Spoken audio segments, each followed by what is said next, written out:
हो जरी की पगड़ी बांधे सुंदर आँखों वाला, कितना सुंदर लागे बिहारी, कितना लागे प्यारा। हम जस्ट किसी रास्ते से गुजर रहे थे जनाब, और एक बहुत सुंदर सी जगह मिल गई। एक बहुत ही सुंदर सा दृश्य मैं बैक कैमरे से भी आपको दिखाऊंगा। वैसे तो आप देखें ही, बिल्कुल फिल्मों जैसा सीन है ना, एक काल्पनिक दुनिया जैसी लगती है। कुछ क्षण को बैठने का मन हुआ और इस स्मृति को, इस अनुभव को वैसे तो हमने अपने न्यूरॉन्स में कलेक्ट कर ही लिया, इकट्ठा कर ही लिया, स्टोर कर ही लिया है, बट मन था एक फिजिकल तल पे भी एक रिकॉर्ड वगैरह हो जाए, और इसके माध्यम से क्या एक मैसेज हमको मिल सकता है, मेरे को क्या मिल सकता है, वो मैं आपको देना चाहूँगा। पहले इसकी खूबसूरती को महसूस करें। बहुत अच्छा लग रहा है, ठंडी ठंडी हवाएं चल रही हैं, ठंडी का दिन भी है, और क्या, और धूप भी हल्की हल्की निकली हुई है। तो एक कॉम्बिनेशन ऑफ जो नेचर है ना, ये एक समझ रहे हो कि एक अच्छी फीलिंग दे रहा है मेरे को, एक सेंस ऑफ ग्रेटिफिकेशन, क्या कहेंगे उसे, एक संतुष्टि, एक तृप्ति दे रहा है। जैसे मेरे लिए यही चीज़ें बहुत कीमती हैं। कुछ बातें, कुछ अच्छी बातें, कुछ अच्छी पुस्तकें, कुछ अच्छे अनुभव, कुछ अच्छा दृश्य अगर मिल जाए तो मेरे लिए जैसे लगता है किसी ने सोने की खदान खोल दी हो। और प्रकृति से तो मैं बहुत अच्छा रिलेट मारता हूँ अपने आप को, बहुत गहरा कनेक्शन बन पाता है, जहाँ पर मैं अपने आप को इस पेड़ के जैसा पाता हूँ। इसमें और हमें बहुत ज़्यादा भेद नहीं है ना। आपने कभी महसूस किया है, ये भी सांस लेता है, इसकी भी कुछ फिक्स उम्र है, ये भी मुरझा जाता है, ये भी एक दिन मर जाता है, इसके भीतर भी खरबों न्यूरॉन्स हैं, ये भी पानी पीता है, ये भी सांस लेता है, ये वो सारी चीजें करता है जो हम करते हैं। लेकिन हमारे साथ क्या है कि हम भटक चुके हैं, ये वही का वही है, हम थोड़े बेईमान हो चुके हैं, ये अभी भी ईमानदार का ईमानदार बना हुआ है। हम निर्समाधिस्थ हो गए, ये अभी भी समाधि में बैठा हुआ है। ये जो नेचर है, ये जो प्राकृतिक है। और आपने देखा है कि भीड़ कभी भी आपको सत्य तक नहीं पहुंचाती है, हमेशा एकांत ही सत्य का रास्ता बनता है।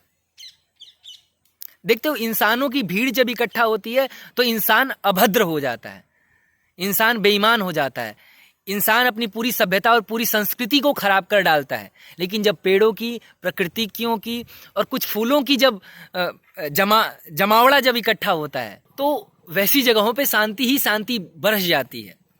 कहने का मतलब ये कि जितने गहरे जंगल में आप जाओगे उतनी गहरी शांति को पाओगे, और जितनी भीड़ में आप जाओगे, इंसानों की जितनी अधिक भीड़ में जाओगे, उतनी ही ज्यादा आप कचकचाहट, पचपचाहट, उतनी ही शांति से दूर। तो जनाब, जब आप नेचर के साथ स्टेप बाय स्टेप चलने को तैयार हो जाते हो तो ये आपका मार्गदर्शक बन जाती है, ये आपके लिए रास्ते खोल देती है, ये आपका दर्पण बन जाती है, जहां पर आप अपने आप को झांक पाते हो, जहां पर आप अपने घमंड को, क्रोध को, अपने सेटिस्फेक्शन को, अपने डिससेटिस्फेक्शन को, अपने संबंधों को, अपने जीवन के सभी आयामों को इनमें झांक पाते हो आप। तो नेचर से दूर भागने की जरूरत बिल्कुल नहीं है, इसके साथ स्टेप बाय स्टेप साथ साथ चलने की जरूरत है, और वो सारे राज खुल जाएंगे। जिन राजों की आप तलाश में हो, जिन चीजों की आप तलाश में हो, वो सारे रास्ते खुल जाएंगे।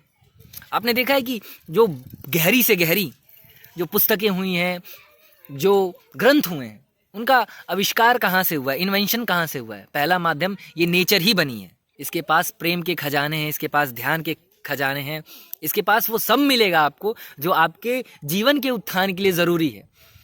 लेकिन इससे भाग करके आपको कुछ नहीं मिलेगा, इससे भाग करके आप और बेचैन हो जाओगे। देख रहे हो कि मानव सभ्यता जो है, ये जो अपनी ये पूरी पृथ्वी है, ये बेचैन क्यों हुई पड़ी है, क्यों इतनी जल रही है, क्यों भभक रही है, क्यों ग्लोबल वार्मिंग और तमाम जो क्लाइमेट चेंज जैसी सिचुएशंस इसको झेलनी पड़ रही है? क्योंकि हमने इसके साथ अपना जो रिदमनेस है, जो एक समता है कि दोनों पलड़े जब बराबर होंगे तो जीवन एक, है ना, सुचारू रूप से आगे बढ़ता है। जब दोनों के बीच अंडरस्टैंडिंग होती है, जब प्रकृति और आपके बीच में जब एक समझ घटती है, तो वो आपका साथ देती है, आप उसका साथ देते हो, और दोनों प्रेम से आगे बढ़ जाते हो, खूबसूरती से आगे बढ़ जाते हो। तो जनाब, अब समय आया है कि जहां पर आप और प्रकृति के बीच में एक गहरा संबंध हो, एक प्रेम भरा संबंध हो, जहां पर आप उसको समझ पाओ और वो आपको समझ पाए। क्योंकि यही एक ऐसा माध्यम है जो आपको मोक्ष तक पहुंचा सकती है, जो आपको आपसे मिला देगी। मंदिर तो बहाने हैं, असली चीज तो यही है कि जब आप अपने रोजमर्रा के जीवन में, और खास करके जब नेचर के बीच में बैठ करके आप नेचर को महसूस कर पाते हो, नेचर को जी पाते हो, नेचर को अपने आप से जोड़ पाते हो, तो आप अपनी गहराइयों में उतर पाते हो, तो आप अपने आप को देख पाते हो कि मैं कौन हूं। तो यही तो है ना कि मैं कौन हूं में उतरना,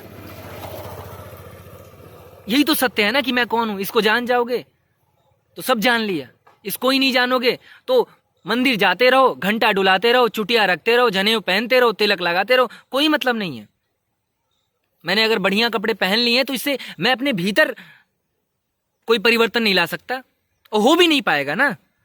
एक अच्छी सेंस ऑफ फीलिंग तो मिल जाएगी ना कि मैं साफ सुथरा हूं, मैं अच्छे कपड़े पहन रहा हूं, अच्छी बातें कर रहा हूं। लेकिन जो कृष्णमूर्ति जिसकी बात करते थे, वो जो रेवोल्यूशन ऑफ चेंज,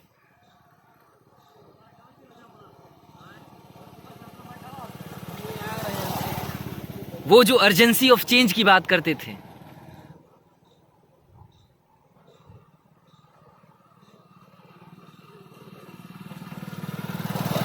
वो जो तुरंत परिवर्तन की जो बात करते थे, राइट नाउ चेंज होना चाहिए, कल नहीं, परसों नहीं, आज चेंज होना चाहिए।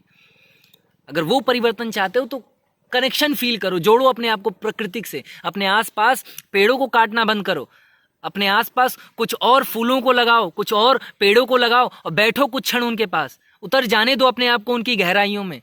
एक पेड़ से जब पत्ता गिरे तो ये फीलिंग आनी चाहिए कि मेरे भीतर का भी एक पत्ता एक दिन टूट जाएगा, कि जिस दिन पतझड़ आ जाए और पेड़ मुरझा जाए तो तुम्हें भी इस बात का एहसास होना चाहिए कि एक दिन मेरे जीवन में भी पतझड़ आएगा, एक दिन मेरे जीवन का भी पतझड़ आएगा और मैं भी मुरझा जाऊंगा। ये सारी चीजें गहराई तक उतर जाने दो, बैठो पेड़ के पास। दर्पण है ये आपका, आपको आपकी याद दिलाएगा, आपको आपके भीतर ले जाएगा, आपको उन आयामों से जोड़ देगा जिन आयामों में आप मंदिर जाकर के नहीं जा पाओगे, है ना।